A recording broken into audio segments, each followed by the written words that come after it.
تم جہاں کہیں پر بھی جاؤ موت تمہیں آ کر پکڑے گی۔ بروج مشیدہ کا مطلب ہوتا ہے بہت ہی پکے محل میں بھی اگر تم بیٹھ جاؤ، بہت مضبوط محل میں تم بیٹھ جاؤ، موت آنا ہے وہاں پر بھی آئے گی۔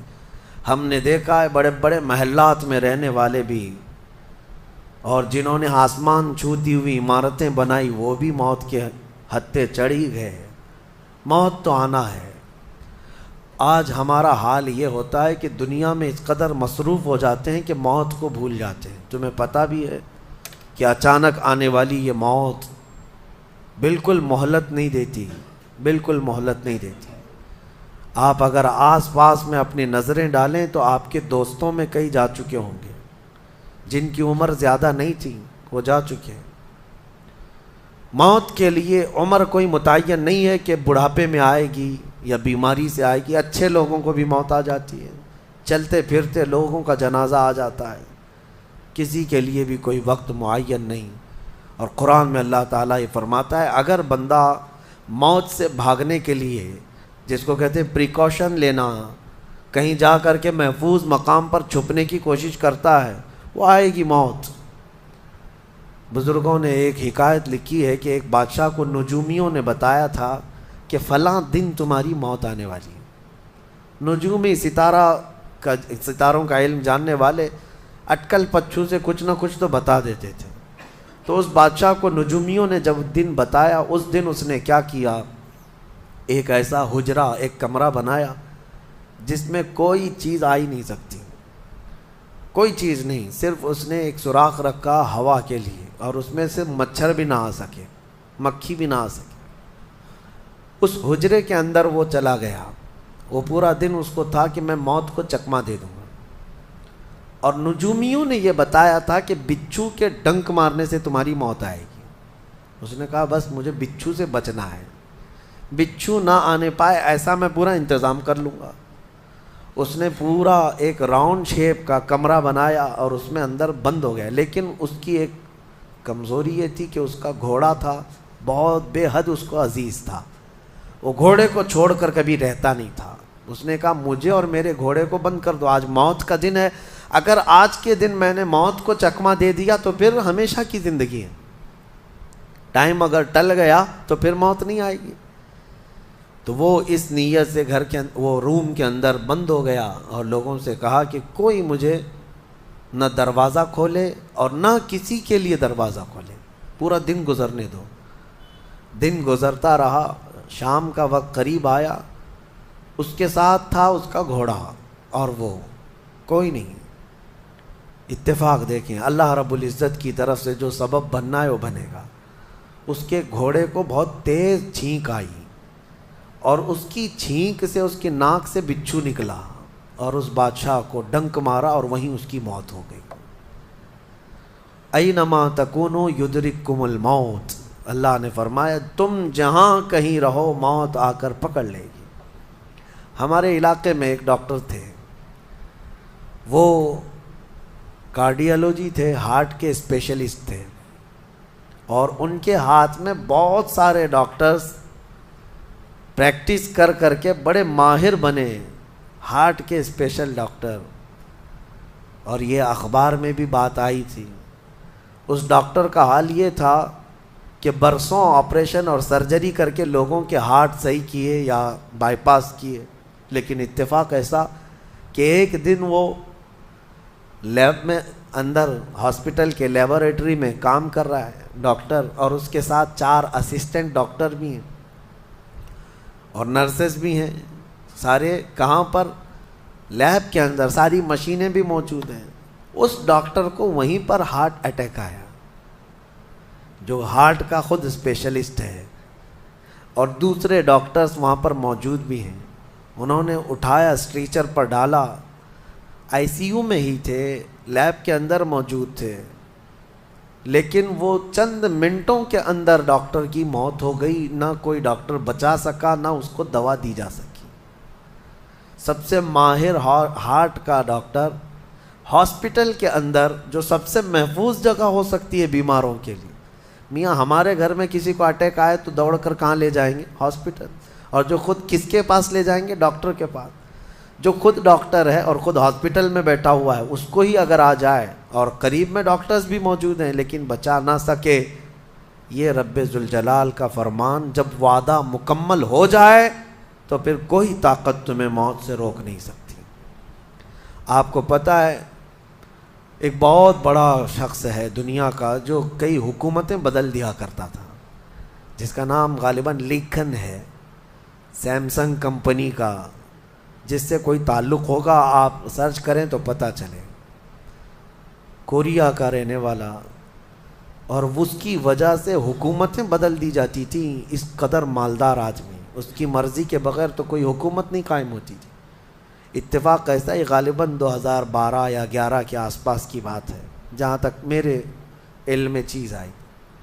ایسی ایک بیماری میں مبتلا ہو گیا کہ کوما میں چلا گیا، اور اس کا بیٹا تھا ارب پتی نہیں بلکہ اس سے بھی زیادہ، کئی ہزار کروڑ کا مالک. پوری دنیا بھر کے ڈاکٹرز کو بلایا گیا اس کو بستر سے اٹھانے کے لیے، لیکن کوئی ڈاکٹر نہیں اٹھا سکا. کروڑوں کی فیس لی ڈاکٹرز نے، ہر طرح کا علاج کیا. 4 سال تک وہ بستر پر لگا رہا، اس پر نہ جانے کتنی دولت خرچ ہوئی. اخیر میں ڈاکٹروں نے کہا، اربوں روپیے اس کے بستر سے اٹھانے کے لیے جنہوں نے خرچ کیا تھا، بیٹے نے خرچ کیا تھا، ڈاکٹروں نے اخیر میں ہاتھ اٹھا کر کہا اب تیرے باپ کو کوئی نہیں کھڑا کر سکتا، اس کی موت آ چکی ہے، موت ہو گئی. میں یہ کہنا چاہتا ہوں اللہ نے فرمایا تم مضبوط سے مضبوط محل کے اندر کیوں نہ ہو، موت آئے گی. مجھے بتاؤ جس کے پاس دنیا کا اتنا مال پڑا ہوا ہو وہ کیوں نہیں خرید سکا کوئی ایسی دوا جو اس کو بستر سے کھڑا کر سکے؟ یاد رکھیں میرے عزیزو، دنیا کی ساری چیزیں اسی کی طرح دھری کی دھری رہ جائیں گی. جس وقت ہمارا بلاوا آ جائے تم قریب میں لوگوں کو دیکھتے رہ جاؤ گے اور آنکھیں تمہاری کھلی رہ جائیں گی. اسی لیے میرے آقا صلی اللہ علیہ وسلم خود فرماتے ہیں میں ایک سجدے میں جاتا ہوں تو مجھے اس بات کا یقین نہیں ہوتا کہ دوسرے سجدے تک میں زندہ رہوں گا. یہ سید الانبیاء فرما رہے ہیں، رسول رحمت فرما رہے ہیں. اور جس طرح سے آج ہم اپنی موت کو بھول بیٹھے، گناہوں کی کثرت ہو جاتی ہے، نفس غالب آ جاتا ہے، عیاشیاں شروع ہو جاتی ہیں. موت کا خوف ایسا ہے کہ خود میرے آقا نے فرمایا سب سے بہترین نصیحت کرنے والا تمہاری زندگی میں اگر کوئی ہے تو موت ہے. لوگوں کے جنازے دیکھو اور ان کی بے بسی دیکھو، ان کی مجبوری دیکھو، اور اس کے بعد تم بھی محسوس کرو کہ تمہارے ساتھ بھی یہی کیفیت ہوگی. وہ چھوٹی سی قبر، وہ چھوٹی سی ایک ایسی قبر جس میں نہ چٹائی، نہ تکیا، نہ اوڑھنا، نہ بچھونا، اور ہاتھ چوڑے کرو تو قبر کی دیواریں لگنے لگ جائے، ہاتھ اٹھاؤ تو اوپر کی تختیاں لگنے لگ جائیں. ممبئی والوں کو تو اور بھی چھوٹی قبر ملتی ہے، یہاں تو اتنی چھوٹی ہے کہ ٹیمپرری کھودی جاتی ہے کہ 6 مہینے بعد پھر نکال دینا ہے. میرے عزیزوں، اس ایک چھوٹی سی قبر کے اندر تمہیں برسوں بتانا ہے، برسوں بتانا ہے. اس جسم کے ساتھ وہیں سونا ہے. کبھی میں سوچتا ہوں ہماری آنکھیں اگر بند ہو جائیں اور ہمیں پتہ چلے کہ باہر فلاں فلاں چیزیں ہو رہی ہیں اور ہم کھولنا چاہے نہیں کھلتی تو بے چینی ہونے لگ جاتی ہے، گھبراہٹ سی ہونے لگتی ہے. قبر میں یہی حال ہوگا کہ تمہارے اطراف ہونے والے سارے معاملات تمہیں پتہ ہوں گے، حتیٰ کہ حضور فرماتے ہیں قبرستان میں چلنے والے کے پیروں کی آواز تک تم سنو گے. مردہ سنتا ہے، سلام تو دور کی بات ہے، پیروں کے چلنے کی آواز بھی سنتا ہے. اور جب سنتا ہے سارے معاملات لیکن آ نہیں سکتا باہر، کسی کو کچھ کہہ نہیں سکتا، بول نہیں سکتا، کیسی بے چینی ہوگی، وہ کیسی گھبراہٹ ہوگی. بڑے بڑے اولیاء اکرام حتیٰ کہ سیدنا عثمان ابن عفان رضی اللہ تعالیٰ عنہ، داماد رسول، امیر المومنین، خلیفہ رسول، جب رات کے وقت مصلی پر کھڑے ہوتے اور قبر کی کوئی آیت تلاوت کرتے تو اتنا روتے تھے کہ ان کا مصلی آنسوؤں سے بھیگ جاتا تھا. صبح ان کے مصلی کو نچوڑ کر سکھایا جاتا تھا. لوگ ان سے پوچھتے آپ قبر کے متعلق اتنا خوف زدہ کیوں ہو جاتے ہیں؟ مرنا تو سب کو ہے. حضرت عثمان غنی فرماتے یہ ہماری پہلی منزل ہے، اگر یہ نکل گئی تو ساری منزلیں آسان ہیں۔ اینما تکونوا یدرککم الموت، اللہ فرماتا ہے، اور کئی جگہ قرآن میں یہ آیتیں آئی ہیں میرے عزیزوں۔ جانا ہم سب کو ہے، بہت تھوڑے ہی دنوں کے بعد آخرت کے سفر کی طرف رواں دواں ہیں۔ اسی لیے کسی بزرگ نے سچ کہا کہ دنیا میں جتنے راستے ہیں یہ لکھا تو جاتا ہے یہ راستہ فلاں شہر جا رہا ہے، فلاں شہر جا رہا ہے، حقیقت تو یہ ہے کہ سارے راستے قبرستان جا رہے ہیں، وہیں جا کر اینڈ ہوتے ہیں۔ ممبئی سے پونا جا رہا ہے راستہ، پونا سے بنگلور جا رہا ہے راستہ، بورڈ تو لکھے ہوئے ہیں، لیکن اہل تصوف یہ کہتے ہیں یہ تمہاری خام خیالی ہے، لیکن جس راستے پر بھی چلو گے آخر وہ راستہ تمہیں قبرستان ہی پہنچائے گا، تمہاری زندگی وہیں جا کر اینڈ ہونے ہے۔ اسی لیے میرے عزیزوں ہمیں زیادہ دنیا میں اتنا پھیلانے کی ضرورت نہیں، آخرت کے سفر کی طرف تیاری بھی ہو۔ میں یہ نہیں کہتا کہ کمانا نہیں چاہیے، کمائیں، گھر بنائیں، رزق کا حصول، معاش کا حصول سب کے لیے ضروری ہے، لیکن ساتھ میں یہ فکر غالب رہے ہمارے ذہن میں کہ مجھے سب چھوڑ کر جانا ضروری ہے۔ جب تک تمہارے ذہن میں یہ بات آتی رہے گی میرا آخرت کا سفر باقی ہے، تو ہوگا یہ کہ تم دنیا تو کماتے رہو گے لیکن اپنے مولا سے غافل کبھی نہیں ہوگے، غافل کبھی نہیں۔ میں وہ زندگی کی بات کر رہا ہوں، آپ جاؤ فیکٹری میں جاؤ، کسی کمپنی میں جاؤ، کسی بزنس میں جاؤ، کسی جاب میں جاؤ، آپ کی دنیا ہے، آپ گھر بناؤ، لیکن ذہن میں اتنی بات رہے کہ میرا مولا مجھے ایک نہ ایک دن بلانے والا ہے۔ جب یہ فکر رہے گی تو آپ کی نمازیں بھی غائب نہیں ہوں گی، آپ کی آخرت کی یاد۔ اسی لیے میرے آقا نے فرمایا قبرستان جایا کرو۔ بعض لوگ یہ کہتے ہیں نا قبروں پر جانا شرک یا بدعت، خود میرے آقا صلی اللہ علیہ وسلم نے فرمایا فزورو، قبروں کی زیارت کرو۔ کیوں؟ فإنها تذکر الآخرہ، اس لیے کہ وہ تمہیں آخرت کی یاد دلاتی ہیں۔ مولا علی کرم اللہ وجہہ الکریم قبرستان جاتے، حضرت سعید ابن مسیب ایک تابعی ہیں، حضرت علی کے ساتھ قبرستان گئے تھے، حضرت علی نے زور سے سلام کیا قبر والوں کو اور پھر پوچھا ہے قبروں والوں کیا حال ہے تمہارے، اور اس کے بعد پھر حضرت علی روتے کھڑے ہوئے، آنسو بہنے لگے۔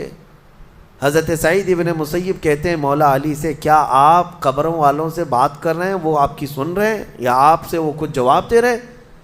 حضرت علی کرم اللہ وجہہ الکریم نے فرمایا ہاں، اگر تم سنتے ان کی باتیں تو رو پڑتے۔ حضرت سعید پوچھتے ہیں کیا کہہ رہے ہیں قبروں والے؟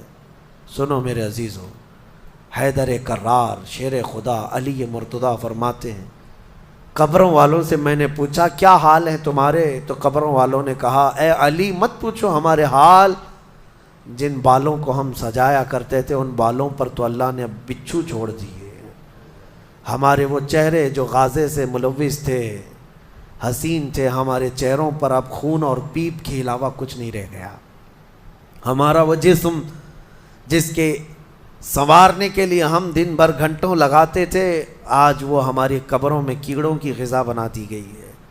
حضرت علی فرماتے ہیں قبروں والوں نے جب ہم سے یہ کہا تو ہم نے رو پڑا، ہمیں رونا آ گیا۔ یقیناً میرے عزیزوں وہ منزل آپ کی بھی ہے میری بھی ہے، ہمیں بھی جانا ہے آپ کو بھی جانا ہے۔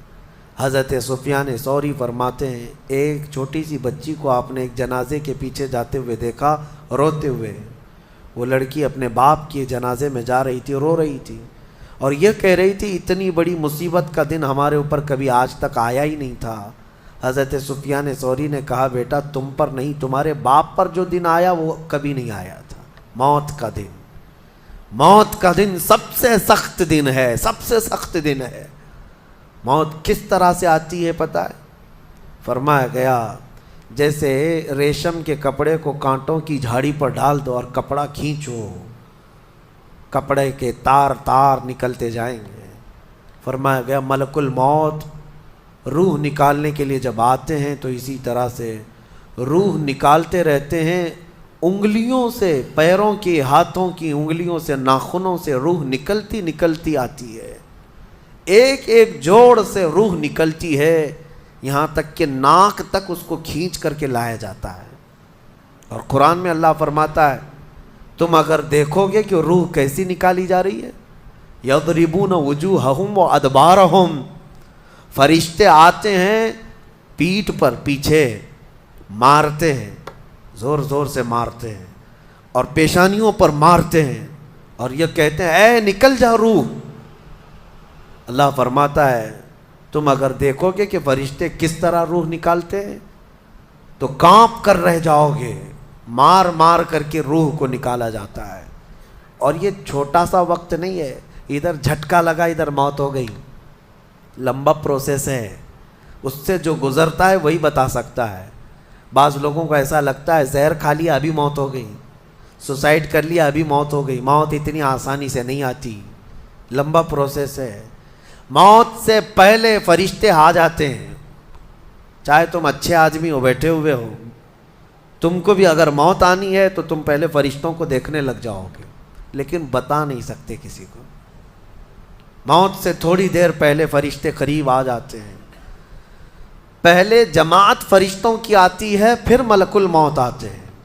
ملک الموت ان فرشتوں کے بیچ آتے ہیں۔ جیسے ہی یہ مرنے والا آدمی ملک الموت کو دیکھ لیتا ہے، پھر اس کے جسم میں کپ کپی طاری ہو جاتی ہے، اور ایسی کپ کپی طاری ہوتی ہے کہ کبھی پیشاب نکل جاتا ہے، کبھی پخانہ نکل جاتا ہے۔ اکثر دیکھنا مرنے والوں کی نجاست نکل جاتی ہے۔ ملک الموت کو وہ بہت قریب سے دیکھتا ہے، اور ان کی دو شکلیں ہیں، ایک بہت بھیانک شکل ہے، اس کو دیکھنا ہی عذاب ہے، اور ایک بہت خوبصورت شکل ہے، ان کو دیکھنا ہی رحمت ہے۔ وہ نیک بندوں کی روح نکالنے کے لیے جب جاتے ہیں تو خوبصورت شکل میں جاتے ہیں، اور جب گنہگاروں کی روح نکالنے جاتے ہیں تو بھیانک شکل میں جاتے ہیں، اور ان کو دیکھتے ہی مرنے والے کا جسم پیلا پڑ جاتا ہے، پیشانی اکھڑ جاتی، آنکھیں پھٹی رہ جاتی، اور پھر خرخرا آنے لگ جاتا ہے، یعنی خرخر کی آواز تیز ہو جاتی ہے۔ وہ بولنا چاہتا ہے اپنے پاس والوں کو، لیکن بول نہیں سکتا، بند ہو جاتا ہے۔ یہ وہ وقت ہے جب اس کے توبہ کا دروازہ بھی بند ہو جاتا ہے۔ اب اگر فرشتوں کو دیکھ کر کوئی توبہ بھی کر لیا، ایمان لایا، تو اس کا ایمان قبول نہیں۔ اس وقت سے پہلے پہلے تک جو بھی ایمان لایا یا توبہ کیا، اس کی توبہ قبول ہے، لیکن موت کا خرخرا آ گیا اور فرشتوں کو دیکھ لیا، اس کے بعد بہت سارے کافر بھی پکاریں گے کہ ہم ایمان لاتے ہیں اللہ پر، نہیں، اب ایمان قبول نہیں ہوگا۔ موت اتنی آسانی سے نہیں آتی، اس کا پروسیس ہے۔ فرشتے آتے ہیں، ملک الموت آتے ہیں، پھر اس کے بعد اس کو گھور کر دیکھتے ہیں، پھر اس کو چت لٹا دیا جاتا ہے، یا جس حالت میں بھی ہے وہ گر جاتا ہے، کھڑا ہے تو گرتا ہے، بیٹھا ہے تو گرتا ہے، موت آنے سے پہلے لڑک جاتا ہے۔ یہ ضروری بھی نہیں ہے کہ آج میں اپنے آپ کو سنبھال کر بیٹھا ہوں، اگر میری موت آنی ہے اسی کرسی سے گر جاؤں، اسی جگہ سے ہم گر جائیں گے۔ اور اس کے بعد ملک الموت روح کھینچنا شروع کرتے ہیں، پیروں کے ناخنوں سے لے کر، ہاتھوں کے ناخنوں سے لے کر، اس کے جسم کے ہر حصے سے لے کر ناک تک کھینچتے ہوئے لاتے ہیں، اور اس کے بعد جب پوری روح نکل جاتی ہے، وہ لے کر کے چلتے رہتے ہیں، اور مردہ ان کو جاتے ہوئے دیکھتا رہتا ہے۔ آنکھیں سب سے لاسٹ میں کھلی رہتی، کسی بھی مرنے والے کی آنکھیں بند نہیں رہتی، کھلی رہتی، وہ دیکھتا رہتا ہے۔ اسی لیے حدیث پاک میں ہے، جب کسی کی روح نکل جائے تو سب سے پہلے تم اس کی آنکھیں بند کر دو، ہمیں بند کرنا ہوتا ہے، اور اس کے بعد منہ بھی کھلا رہ جاتا ہے، منہ اوپن رہ جاتا ہے، فرمایا گیا منہ کو دبا کر بند کر دو۔ یہ سب نشانیاں ہیں میرے عزیزوں موت کی سختیوں کی۔ آپ کو پتہ ہے جب رسول کریم صلی اللہ تعالیٰ علیہ وسلم کی وفات آئی، اللہ اکبر، نزع کا عالم اتنا سخت تھا کہ بار بار حضور اکرم صلی اللہ علیہ وسلم کو پورے پانی کے مٹکے انڈیل دیے جا رہے تھے، 3 مٹکے حضور پر انڈیل دیے گئے موت سے پہلے، اور حضور اس کے بعد تھوڑا آرام محسوس کرتے، اور پھر شدت کا بخار، اور وہ آخری وقت تھا جب حضرت فاطمہ آپ کے پاس آئی تھی، حضور نے ان کے کان میں بتا دیا، وہ رونے لگ گئی۔ کیا کہا تھا حضرت فاطمہ کہتی ہیں، حضور نے فرمایا اے فاطمہ اب میں جا رہا ہوں، میرا آخری وقت ہے۔ پھر ایک دوسرے کان میں ان سے کہا میرے خاندان میں سے سب سے پہلے تم مجھ سے ملنے والی، آج یوم فاطمہ بھی ہے، سیدہ کائنات کا آج یوم وصال ہے، 4 رمضان المبارک۔ تو رسول کریم صلی اللہ تعالیٰ علیہ وسلم حضرت عائشہ صدیقہ کے سینے سے سر لگا کر لیٹے ہوئے تھے۔ حضرت عائشہ فرماتی ہیں سنو، مجھے پتہ ہی نہیں تھا۔ حضور حضرت عائشہ سے زیادہ محبت کرتے تھے، اسی لیے آخر وقت میں حضرت عائشہ کے ہی حجرے میں رہنے لگے، باقی دوسری بیویوں کیا نہیں جاتے۔ حضرت عائشہ کہتی ہیں میں حضور اکرم صلی اللہ تعالیٰ علیہ وسلم کو کبھی مسواک دے رہی، کبھی پانی کے چھڑکاؤ کر رہی۔ تھوڑی دیر کے بعد حضور اکرم صلی اللہ تعالیٰ علیہ وسلم لیٹے لیٹے اسی طرح رہ گئے۔ حضرت عائشہ کہتی ہے میرے سینے پر حضور کا سر تھا، وہ اتنا بھاری ہو گیا مجھے لگتا تھا کہ میری پسلیاں ٹوٹ جائیں گی۔ یہ حضرت عائشہ کہتی ہیں مجھے ایسا لگتا تھا کہ میری پسلیاں ٹوٹ جائیں گی۔ ہوا کیا تھا؟ حضرت عائشہ فرماتی ہیں دروازے پر جبرائیل امین آئے، روح نکلنے سے پہلے کی بات ہے۔ حضرت عائشہ فرماتی ہیں حضور کے پاس جبرائیل آخری بار آئے، وہ غمگین حالت میں آئے یا جس حالت میں ہو۔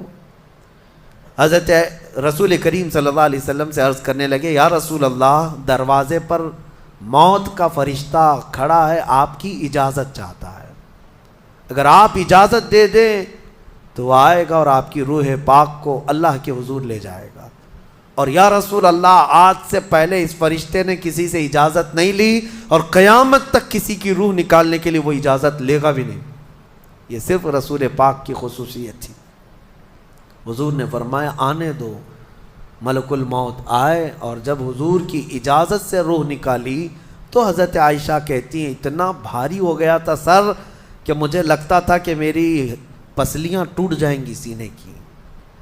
اور اس کے بعد حضرت عائشہ فرماتی ہیں میں نے حضور کے سر مبارک کو نیچے کی طرف کیا، مجھے پتہ بھی نہیں تھا کہ حضور کا انتقال ہوا۔ میں حضور اکرم صلی اللہ علیہ وسلم سے باتیں کرنے میں مصروف تھی، اسی میں حضرت ابوبکر صدیق حجرے میں آئے، پوچھا عائشہ کیا حال ہے حضور کا؟ حضور اکرم صلی اللہ علیہ وسلم کو دیکھا حضرت ابوبکر نے اور پیشانی مبارکہ پر ہاتھ رکھا تو وہ بہت ٹھنڈی تھی، ماتھے کو بوسہ دیا اور ایک آہ بھری اور ایک جملہ کہا تھا یا رسول اللہ، ایک بار موت آنی تھی وہ آپ پر آ گئی، اب موت کی سختی اللہ دوبارہ کبھی آپ کو نہیں عطا کرے گا۔ موت کی سختی کیونکہ حضور کو انہوں نے دیکھا تھا، کئی دنوں سے تکلیف تھی، 13 دن تک حضور پاک صلی اللہ علیہ وسلم کو تکلیف تھی، 13 دن تک۔ حضرت ابوبکر کہتے ہیں یا رسول اللہ، اب موت کی سختی دوبارہ کبھی نہیں آئے گی، جو اللہ کا وعدہ تھا وہ پورا ہو گیا۔ پورا کھل کر کے رو بھی نہیں پا رہے تھے ابوبکر صدیق اور اپنے اندر دبا بھی نہیں پا رہے تھے۔ موت کی سختی انہوں نے دیکھا اور اس کے بعد کہا اے عائشہ کیا دیکھ رہی ہو، اللہ کے رسول ہم سے رخصت ہو چکے۔ پھر انہوں نے آ کر مسجد میں اعلان کیا اے لوگو، اللہ کے نبی کا انتقال ہو چکا۔ اب مجھے یہاں یہ بتانا ہے اگر موت سے کوئی بچ سکتا تھا تو سب سے پہلا نمبر تو رسول اللہ کا ہونا چاہیے تھا، کیونکہ اللہ کے سب سے محبوب نبی وہی ہیں۔ جب رسول پاک صلی اللہ تعالیٰ علیہ وسلم کو بھی موت آئی تو میاں ہمارا اور تمہارا شمار نہیں، چاہے 100 سال زندگی مل جائے لیکن مرنا ضرور ہے۔